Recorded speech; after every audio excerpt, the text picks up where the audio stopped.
Class good morning.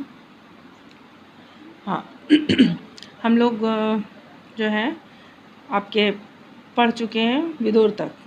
अब आते हैं कुंती, चैप्टर नंबर 5। कुंती कौन थी और वो कैसे उनका विवाह किसके साथ हुआ, ये अभी आपको इस चैप्टर में बताएंगे। कुंती जो है श्री कृष्ण की बुआ थी और इनका जन्म जो हुआ था वो हुआ था कुंती भोज के यहाँ। शूरसेन जो थे उनके यहाँ हुआ था और उनके जो भाई थे यानी कि फुफेरे कज़िन ब्रदर थे, उनका नाम था कुंती भोज, जिनकी कोई संतान नहीं थी। और शूरसेन ने ये कुंती भोज से ये वादा कर लिया, ये वचन दे दिया था कि मेरी जो पहली संतान होगी मैं उसको मैं आपको गोद दे दूँगा।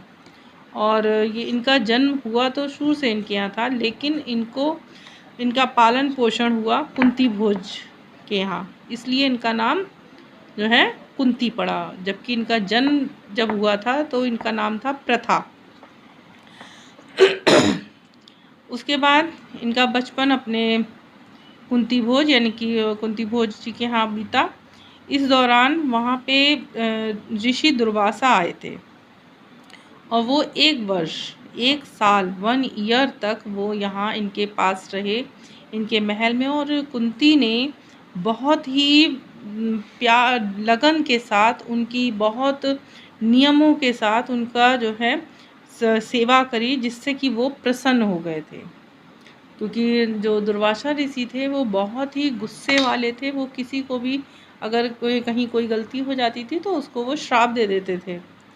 लेकिन कुंती ने उनका सम्मान, उनका जो भी सेवा थी वो बहुत निस्वार्थ भाव से, बहुत नियमों के साथ उन्होंने 1 वर्ष तक करी। और उससे जो है दुर्वासा ऋषि बहुत प्रसन्न हुए और उन्होंने जो है कुंती को एक मंत्र दिया, जिससे कि वो किसी भी देवता का स्मरण करके उनसे जो है एक पुत्र के जो है मान सकती थी। और वो जो है जो भी देवता को याद करेंगी तो वो जो पुत्र देगा वो उन्हीं की तरह बलवान, उन्हीं की तरह तेजस्वी, उन्हीं की तरह बहुत ही खूबसूरत होगा। अब ये जो मंत्र था वो उनको देकर दुर्वासा ऋषि वहाँ से चले गए। और बचपना था, थोड़ी उम्र कम थी कुंती की, तो उन्होंने एक बार ऐसे ही घूमते हुए उन्होंने ध्यान आया कि जो महर्षि दुर्वासा ने मुझे जो एक वचन दिया था, मंत्र दिया था, क्यों ना उसको टेस्ट किया जाए, यानी कि उसको जांचा जाए कि ये सच है या झूठ है। तो उन्होंने क्या करा, सूर्यदेव सामने दिखे और उन्होंने सूर्यदेव को याद करते हुए वो मंत्र का जाप किया और सूर्यदेव साक्षात उनके सामने प्रकट हो गए। और उनसे तो कुंती ने कहा कि मैं तो बस इसी तरह देखना चाहती थी कि ये कितना सही है। तो सूर्यदेव ने कहा कि नहीं, ये तो जो महर्षि हैं ऋषि दुर्वासा का वो है मंत्र है दिया हुआ, और इस मंत्र के आवाहन के बाद हम इस तरह से नहीं जा सकते, तो हमें आपको कुछ ना कुछ देकर जाना पड़ेगा। और ये पुत्र के लिए ही आपने जो वो है मंत्र उसी के लिए है, तो मैं अब आपको मैं अपने ही समान एक पुत्र आपको सौंपता हूँ। और वो जो है उनकी गोद में एक पुत्र देकर चले गए।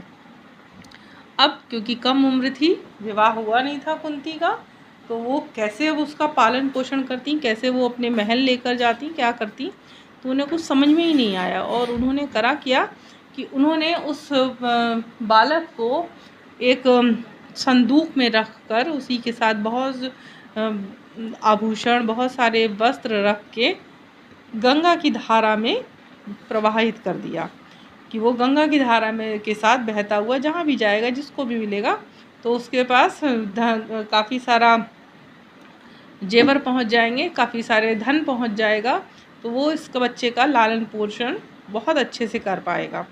और उधर ये जो बक्सा था यानी कि जो पेटी थी वो नदी में बहता बहता कहाँ पहुँचा? वो हस्तिनापुर के आसपास पहुँचा और वहाँ पे निसंतान, जिनकी संतान ही नहीं थी, जिनका नाम था अधिरथ, और वो जो है भीष्म के सारथी थे, तो उनको मिला। और उसमें से उन्होंने जब वो बच्चा, एक सुंदर सा बच्चा देखा, तो वो उसको उठाकर अपने घर ले आए और उन्होंने जो है उसका पालन पोषण किया। लेकिन इस बच्चे की एक खासियत थी कि इसके पास जो है जन्म से ही सूर्यदेव ने इसको कवच और कुंडल, यानी कि शरीर पे एक तरीके का कवच था और कान में कुंडल थे जो हमेशा इसकी रक्षा करेंगे, और उन्होंने जो है इसको वो दे दिया था। तो ये उसकी एक पहचान थी जन्म से ही। इधर कुंती का, जब कुंती विवाह की योग हुई तो कुंती भोज ने उनके विवाह का आयोजन किया, यानी कि स्वयंवर रचा, और उसमें जो है देश विदेश के काफ़ी जो है बहुत सारे राजकुमार आए, और उसी में राजकुमार जो हस्तिनापुर के राजा थे, राजकुमार आए जिनका नाम था पांडु, और उसमें उन्होंने, कुंती ने उनके गले में, यानी कि पांडु के गले में वरमाला डाली, और जिससे कि उनका विवाह पांडु के साथ संपन्न हुआ। अब वो जब विवाह हो गया तो उनके साथ वो हस्तिनापुर लौट के आ गए। राजवंश में एक से अधिक मतलब विवाह यानी कि शादी करने का एक रिवाज था। इसी रिवाज के अनुसार भीष्म की सलाह से महाराज पांडु ने मद्र देश के राजा जो थे उनकी पुत्री माद्री से भी विवाह कर लिया। अब जो है पांडु के दो पत्नियां हो गई, एक का नाम था कुंती और दूसरी का नाम था माद्री। तो एक बार महाराज यानी कि पांडु जो हैं वन में शिकार खेलने गए, और उस दौरान वहाँ उन्होंने एक हिरण के रूप में ऋषि दंपति, यानी कि पति पत्नी, दंपति माने होता है पति पत्नी, दोनों लोग वहाँ पे जो है घूम रहे थे।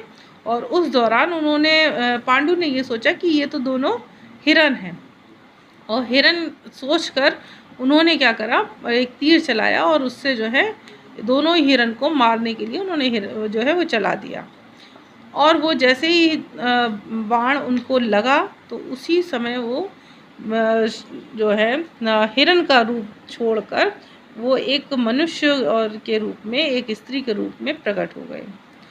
और उसके बाद उन्होंने जो है पांडु को श्राप दे दिया कि आप जब भी अपनी पत्नी, किसी भी पत्नी के पास जाएंगे तो आपकी पत्नी और आप दोनों उसी क्षण भस्म हो जाएंगे। और दूसरी चीज़ ये भी थी कि पांडु ने एक जो है ऋषि दंपति का वध कर दिया था, उनको मारा था। एक उनके मन में एक गिल्टी फीलिंग थी, एक थोड़ा सा उनके मन में ये था कि मैंने ये एक पाप किया है, मैंने एक ऐसा ये गलत काम किया है जो कि मुझे नहीं करना चाहिए था एक राजा होने के नाते।